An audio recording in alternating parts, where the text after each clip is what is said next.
I found out I was uninvited to my husband's brother's wedding through a planner's call. Casual, as though she were confirming a flower arrangement, not delivering a betrayal. The coordinator said your invite's been cancelled, Ms. Danvers, she chirped. But we're to keep the deposit you submitted.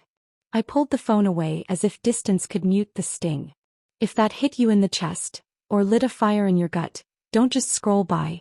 Hit like, smash that subscribe, and share this with someone who needs to be reminded. Erasure only works when we stay quiet. And Elise? She didn't stay quiet. Cancel the entire wedding, I said, not as a request but a statement. A small gasp. Ma'am, you're not the bride. No, I said slowly, but I own the venue, the catering company, and the hotel where the wedding guests are staying. My name is Elise Danvers. There was a pause, a shift from cheerful professionalism to something brittle and cautious. Mrs. Danvers, we received instructions yesterday. Your husband informed us you would no longer be attending, but that all financial contributions should remain intact. The message was crystal clear. Erase the woman, keep her money. I set the phone on speaker, leaned back in the mahogany leather chair of my Manhattan office, 42 stories above Lexington Avenue, while my marriage rearranged itself in a single sentence. Leon, the man I'd been married to for 13 years, had quietly removed me from his brother Jordan's wedding, an event I had paid for in full, and left my $68,000 contribution untouched, like some display piece to remind others of my usefulness, not my presence. Could you clarify which financial items he referenced? I asked, keeping my voice steady. Yes, ma'am, the planner said carefully. The $68,000 deposit you paid toward the Elm Grove estate for the ceremony, Horizon Table Catering, and the guest block at the Monarch Crown Hotel. Mr. Danvers assured us that while you were no longer attending, all funds should remain allocated. On my desk, the quarterly performance sheets looked foreign, like artifacts from a life I used to live. Clean rows of revenue projections, acquisition targets, expansion plans. My mind drifted toward a brutal truth. This wasn't just a removal, it was a redirection of power. Danvers and Bloom Hospitality had grown from my single cafe in Soho into a sweeping chain of luxury properties from Boston to Charleston. Industry insiders called me a phenom. At home I was just, Elise helps out with events. I was being erased in plain sight, efficiently, strategically, and still expected to smile. Mrs. Danvers, are you still there? The planner asked. Her voice had softened, the kind people use when they're talking to someone who's just been blindsided. I'm here, I replied. In all my years, I've never encountered a situation where the main financial backer is removed but their funds are retained. Thank you for telling me, I said quietly, then ended the call. The silence in my office swelled, thick and pressing. Sunlight filtered through tall windows, scattering across the crystal coffee set I'd brought back from a conference in Vienna. A painting by a Harlem Renaissance artist hung across from me, fiery strokes of plum and rust battling for dominance. Everything around me whispered legacy, presence, power. And yet, in my own home, I had somehow been demoted to just the wife who knew a good caterer. It had all started 3 Sundays ago. We were gathered in the formal dining room when Jordan announced his engagement to Naomi. There was laughter, clapping, champagne flutes clinking, but beneath it all I felt tension winding like wire. Someone murmured something about budget, and within minutes the family was doing math out loud. Venue or rent, dress or tuition, reception or sanity. And then Leon looked at me. His glance was part request, part assumption. The way someone asks a favor they're already halfway sure you'll say yes to. I did the calculations silently. The Elm Grove estate, oak-lined walkways, a glass chapel tucked into a hillside, staff trained to anticipate every need before it was spoken. Horizon Table Catering, modern Southern cuisine that balanced nostalgia with invention. The Monarch Crown Hotel, our flagship. Polished marble lobbies, skyline views, suites scented with lavender and eucalyptus. $68,000. Less than our Q1 marketing budget. A rounding error in the grand scheme of what I built. When Naomi's sister-in-law, Callie, pulled me aside and asked if I knew someone who might be able to offer a discount for family, I wrote the check. Let it be anonymous, I told her. Let them have their moment without feeling indebted. At the time it felt like grace. A quiet kindness. But now I see it for what it was. A silence that gave thieves a key. The intercom blinked. Mrs. Danvers, Erica Voss from Honeyvine Events is holding. Says it's urgent regarding the Jordan Danvers wedding. Put her through, I said. Mrs. Danvers, the voice came. We've received conflicting instructions from your husband. Mr. Danvers asked us to remove your name from all communication threads, guest lists, seating arrangements and vendor liaisons, Erica said, her voice tight with discomfort. But he was very clear that all financial agreements were to remain unchanged. Not removed. Not revised. Just erased, as if I had been an inconvenience needing management. A liability disguised as a benefactor. Erica hesitated. And ma'am, we were instructed to reroute all coordination through Callie Danvers going forward. Replace the woman funding the event. Keep her money. Discard her presence. Smooth. Ruthless. In my 12 years planning weddings, she added, I've never seen anything quite like this. A notification blinked on my screen. Text from Leon. Stop overreacting. You're not coming to the wedding. The money was a gift. We'll talk when you're calm. Calm.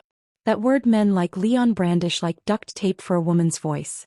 Meant to muffle, not mend. Erica, I said, did my husband present this as a joint decision? She paused. He called it a family consensus. Said you preferred to step back, while keeping your support intact. Why? Not even a clever one. But lies rarely need to be clever when the truth is never expected to speak. Another alert. Another text. This one from Callie. Vendors are being difficult. Please fix this. Don't ruin Jordan's big day over emotions. Emotions. That brush they used to paint a woman's resistance in disappearing ink. Erica cleared her throat again, clearly uncomfortable. Mrs. Danvers, several of our vendor partners have expressed similar concerns. Horizon Table was asked to change the menu without consulting you. Monarch Crown received requests to modify accommodations while keeping your billing agreement in place. She hesitated, then said something that didn't land softly. And I feel obligated to tell you. Mr. Danvers implied you were prone to instability at family events. That your presence might disrupt the tone of the day. Instability. I looked at my reflection in the window, towering above the city I helped shape, a woman whose hands signed checks large enough to sway markets. I had built businesses from the ground up, weathered recessions, negotiated million-dollar contracts while jet-lagged and 2 coffees deep. And yet I was being labeled as unstable because I had the nerve to exist on my own terms. Thank you for your honesty, Erica, I said, my voice even. That will be all for now. Then I ended the call and let the silence sharpen. Minutes later, Callie called, this time with tears laced into her voice like ribbon through lace. Elise, thank God. I'm so sorry. This is all just a huge misunderstanding, she sniffled. Leon told us you were overwhelmed, work stress, family tension. We thought stepping back would give you peace. You uninvited me, I said plainly. How exactly does silence give peace to the person who planned the music? She fumbled. We just didn't want you to feel pressure. We wanted the focus to be on Jordan and Naomi. But Elise, your generosity, truly we're so grateful. We'll never forget what you did. Gratitude as currency. Keep the money. Lose the woman. Say thank you. Whose idea was it? I asked. A family decision, she whispered. Jordan just wanted everything to be peaceful. Peace. In this version of the story, peace required my disappearance. The celebration demanded my absence to protect everyone's comfort. When Jordan finally called, his voice sounded like someone reading from a script at the DMV. Stiff. Dispassionate. Elise, thank you for your support. And, for your understanding about the changes to the guest list. Understanding? I asked. I found out from vendors. Explain the part I'm meant to understand. He gave me the same lines they all had. We wanted something smaller. More intimate. Fewer personalities in the room. Just good vibes, you know. The language people use when they've sent the truth off to change clothes. Jordan, I said, I paid for your entire wedding. You offered a gift, he replied softly like he'd practiced the phrase in the mirror. Gifts don't come with expectations. I ended the call without another word. The skyline outside my window was awash in golden light, but I felt no warmth from it. I sat in my office, cornered in steel and glass, with the weight of realization heavy in my chest. I thought of the years I'd spent lifting people who insisted they didn't need lifting. Of how quickly people could turn your kindness into obligation and your absence into convenience. That evening, Leon walked into the apartment like a man arriving to applause. Confident. Self-righteous. "I hope you're happy with the chaos you've caused," he said, tossing his briefcase down.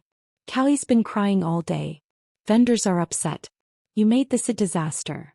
"You erased me," I said calmly, "and kept my money. The disaster is just the echo." He laughed. Short, flat, the sound of a man who still thought he had the upper hand. "I was protecting Jordan's day from your moods," Leon snapped. "You think your money gives you the right to bulldoze every family moment. You're always in control. Always the one pulling strings. Your success, it's made you arrogant." There was the rot at the root.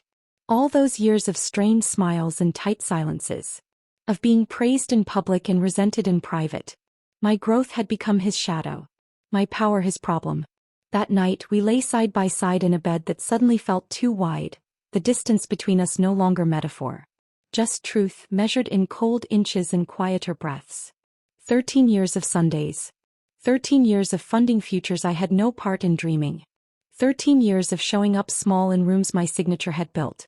The next morning came like a verdict. Gray, heavy, unyielding. My voicemail blinked with messages from Leon's mother, Sylvia, and his sister, Kira. Both practiced in the art of polite reprimand. "Let's not dwell," Sylvia cooed. "Focus on Jordan's happiness." "Maybe it's a blessing," Kira added. "Big weddings bring stress. Be glad you're avoiding it." Grateful. For being excluded from what I paid for. The entitlement in their words was staggering, like I should send thank you notes for being erased. Then Naomi, the bride herself, called. Her voice was sweet, silk-wrapped steel. "Elise, thank you for being so gracious about everything," she said. "It really shows that you care more about family harmony than personal ego." Gracious. They were dressing my silence in virtue and calling it grace. Pretending exclusion was an act of maturity. All while standing in the house my money unlocked. When I hung up, I opened the drawer that held the skeleton of my empire. Deeds, acquisitions, ownership trees. Danvers and Bloom wasn't just a name, it was a web. Honeyvine Events. Acquired during a down market year. Part of my events arm Vireo Collective. The Elm Grove Estate? Owned through Elmwood Heritage Holdings. One of our historical property restorations. Horizon Table Catering? Folded into our portfolio after a strategic buyout last fall. The Monarch Crown Hotel? The crown jewel of our luxury division. My hotel. They didn't just plan their wedding on my generosity. They built it on my land. And then tried to evict me from it. So I picked up the phone and called Erica Voss back. Not as Leon's wife. Not as the donor. But as the woman who signs her paychecks. "Ms. Voss," I said, my voice clear, clipped, unmistakably executive. "I'm calling in my capacity as principal owner of Vireo Collective and its parent companies." Pause. Papers shuffled. I could hear her breath catch. "Effective immediately, cancel every contract associated with the Jordan Danvers wedding. The estate, the catering, the hotel. Notify all departments and vendors to terminate per policy. Formal notice will follow within the hour." Silence. Then softly, "Mrs. Danvers. I had no idea." "Most people don't," I said. "That's how I like it." I ended the call, rang legal, and watched the storm begin to gather. The cancellation notices went out before noon. Years ago I'd helped write the policy clauses. Tight, enforceable, devastating. Emergency pivot language, priority clauses, non-transferable clauses. Tools of protection. Leverage. Control. By the time my assistant returned from lunch with contract acknowledgments, the dominoes were already falling. She slid the folder across my desk. "All vendors have confirmed receipt of termination." A few asked if this was truly final, given the circumstances.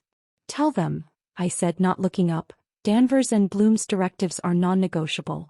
Anyone uncertain can reread the contracts they signed." I said it like a woman who'd spent too long being doubted. As I had. By mid-afternoon the phone calls started. Callie was first. Her voice was frayed at the edges, panic bleeding through the composure she'd always worn like pearls. "Elise, something's wrong," she whispered. "Everything's falling apart. The estate cancelled. The caterer backed out. The hotel released the block. Every reservation is gone. I leaned back in my chair, watching the city outside fracture into gold and steel. That does sound concerning, I said, my tone smooth. Did they say why? They claimed corporate restructuring. But we signed contracts. We paid deposits. None of this makes sense. Made perfect sense to me. They had built their dream wedding on land I cultivated, and then tried to cut me out of the picture. Have you tried alternatives? I asked. He broke. I've been on the phone since sunrise. Every decent venue is booked. Every caterer says no. Even hotels 2 cities over claim no availability. It's like the entire industry's turned on us. 20 minutes later, Jordan called. He was calmer, but beneath the architect's measured tone I could hear it. Fear. Elise, he began, I need to ask you something. Do you know why all our vendors might have cancelled at the same time? That does sound unusual, I replied evenly. Have you considered, I continued, whether someone with influence might have reason to intervene? Silence stretched across the line. I imagined him doing the math, recalling conversations, contracts, signatures. Realizing this wasn't coincidence. This sounds like sabotage, he said carefully. But who would even be capable of something like that? Capability is the word, I said. It would take someone with reach across multiple sectors. Someone who understands the hospitality landscape intimately. He exhaled. Slow. Even. I could feel him edging toward the truth, but not yet willing to name it. He didn't have to. Leon would. And right on cue, Leon's name lit up my phone 5 times that evening. When I finally answered, his voice came like a crashing wave, rage trying to mask desperation. Elise, you need to stop this. Jordan is freaking out. Callie's sobbing. This wedding is falling apart and I know you're behind it. I let his words tumble, unfazed. I'm not behind anything, I said. I'm just letting consequences breathe. You're destroying my brother's wedding because your feelings are hurt. There was again. Feelings. Trauma. Instability. The vocabulary of men who rob you then call you unhinged for noticing. You excluded me from a wedding I paid for, I said, each word precise, steady. You lied to vendors in my name. Explain to me how that preserves family harmony. You gave that money as a gift, Leon snapped. Gifts don't come with strings. You think money gives you control. No. Not control. Respect. Transparency. A seat at the table I built. But his resentment wasn't new. It had always been there, hidden behind supportive smiles, tucked into backhanded compliments, waiting for the moment I took up too much space. My ambition had bruised his ego. My success had become a mirror he refused to look into. Within 48 hours the industry buzzed. The whispers began first, quiet or rippling across event firms, hotel boards, venue managers. Elise Danvers pulled the plug on a full-scale wedding in less than a business day. Some said it was petty. Others called it a masterclass. Either way, they understood now. Underestimate her and you pay in full. I had spent years signing deals in rooms where I wasn't even acknowledged, letting people think I was just a name on the stationery. But now, my name carried weight. 40. Thunder. And that was only the beginning. By the weekend, the whispers had turned into a storm. Planners who once called me Sweet Elise now spoke my name like a warning. Competitors who thought I was a well-dressed figurehead realized they'd been negotiating against the architect of the entire playing field. And still, the family tried to twist betrayal into benevolence. It started with Sylvia, Leon's mother, who left a voicemail as smooth as cream. Elise, darling, let's not let minor misunderstandings overshadow Jordan's big day. Weddings are complicated. Emotions run high. Let's all just focus on love. Minor misunderstandings. She'd reduced strategic erasure to a scheduling hiccup. Then Kira chimed in, her voice sticky sweet. Girl, honestly, maybe this is a blessing in disguise. Big weddings always get messy. At least now you're free from the stress. Take it as a sign. Take it as a sign.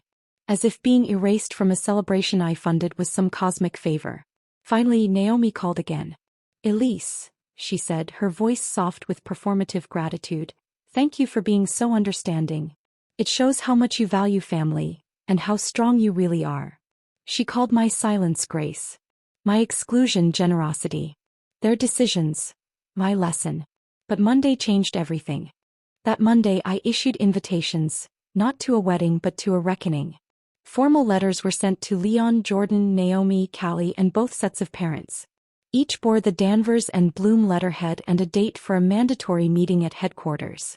The 42nd floor boardroom was chosen with intention, floor-to-ceiling glass walls, a skyline that stretched like ambition, and a table carved from a single black walnut tree, wide enough to remind you whose domain you were entering.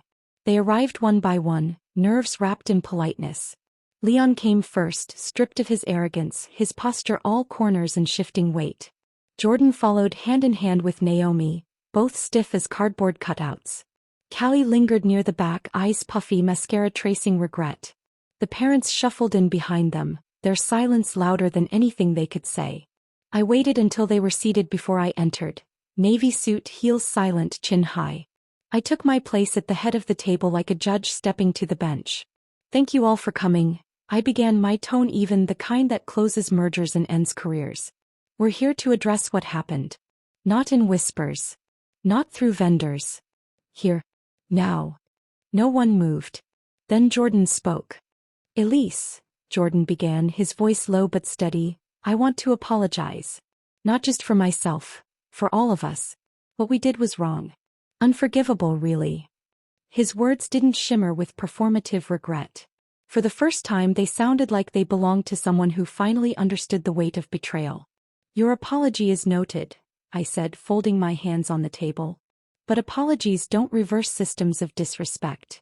Leon bristled, the mask slipping. "We were trying to avoid drama," he snapped, hand slamming onto the table. "Protecting Jordan. That's it. This wasn't meant as an insult to you." "Protecting," I repeated, leaning forward.